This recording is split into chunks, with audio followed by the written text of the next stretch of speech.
നമ്മുടെ 4ാം ക്ലാസ്സിലെ കുട്ടികൾക്ക് ഏറ്റവും പ്രയാസമുള്ള ഒരു പാഠഭാഗമായിരുന്നു സ്വാതന്ത്ര്യത്തിലേക്ക് എന്നുള്ളത്. അവർക്ക് വർഷങ്ങൾ പഠിക്കാനും അതുപോലെ ആ ഈവൻസുകൾ പഠിക്കാനും നേതാക്കന്മാരുടെ പേരുകൾ പഠിക്കാനൊക്കെ ഏറ്റവും പാടായിരുന്നു. അപ്പം അവരിലേക്ക് എങ്ങനെ ഏറ്റവും എളുപ്പത്തിൽ ആ ഒരു പാഠഭാഗം എത്തിക്കാമെന്ന് ഞാൻ ആലോചിക്കുകയും നമ്മുടെ DRCയിൽ നിന്നുള്ള CRCC സുമ ടീച്ചറിന്റെ ഒരു പിന്തുണയോടുകൂടി, ടീച്ചറിന്റെ നിരന്തരമായ ഒരു പ്രേരണയോടുകൂടി ഞാനൊരു ചെറിയ ഓട്ടംതുള്ളലിന്റെ രീതിയിൽ ആ പാഠഭാഗത്തെ മാറ്റി.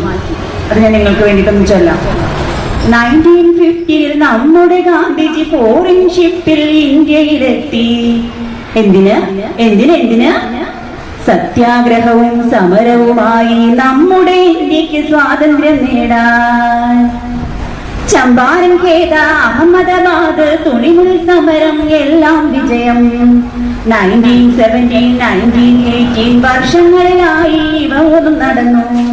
ജലിയൻവാലാബാഗ് കൂട്ടക്കൊലയോ 1919 തന്നെ നടന്നു. ഇതു കണ്ട ഗാന്ധിജി ദുഃഖിതനായി നിസ്സഹരണ സമരത്തിന് ആഹ്വാനം ചെയ്തു. വിദേശ വസ്ത്രങ്ങൾ ഉപേക്ഷിക്കാനും ഖാദി വസ്ത്രങ്ങൾ ഉപയോഗിക്കാനും വിദേശ മദ്യം ഒഴിവാക്കാനും ഹിന്ദി ഭാഷ പ്രചരിപ്പിക്കാനും രാഷ്ട്രപിതാവാം ഗാന്ധിജി നമ്മുടെ നിസ്സഹരണ സമരത്തിൽ ആഹ്വാനം ചെയ്തു. ഉപ്പിന്മേൽ ചുമത്തിയ നികുതികളെല്ലാം ദണ്ഡിമാർച്ചോടെ കാറ്റിൽ പറത്തി. ഉപ്പിന്മേൽ ചുമത്തിയ നികുതികളെല്ലാം ദണ്ഡിമാർച്ചോടെ കാറ്റിൽ പറത്തി. ഗാന്ധിജി നമ്മുടെ രാഷ്ട്രപിതാവ് ക്വിറ്റ് ഇന്ത്യ സമരത്തിൽ നേതാവായി. ഇന്ത്യ വിടൂ എന്ന മുദ്രാവാക്യം ബ്രിട്ടീഷുകാരെ അസ്വസ്ഥരാക്കി. ഗാന്ധിജി നമ്മുടെ രാഷ്ട്രപിതാവ് ക്വിറ്റ് ഇന്ത്യ സമരത്തിൽ നേതാവായി. ഇന്ത്യ വിടൂ എന്ന മുദ്രാവാക്യം ബ്രിട്ടീഷുകാരെ അസ്വസ്ഥരാക്കി.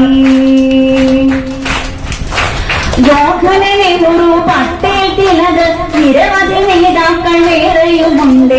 സ്വാതന്ത്ര്യലബ്ധിക്കായവർ ചെയ്ത സമരങ്ങളൊന്നും മറക്കരുതാരും. ജവഹർലാൽ നെഹ്റു, പട്ടേൽ, തിലക്, നിരവധി നേതാക്കൾ വേറെയുമുണ്ട്.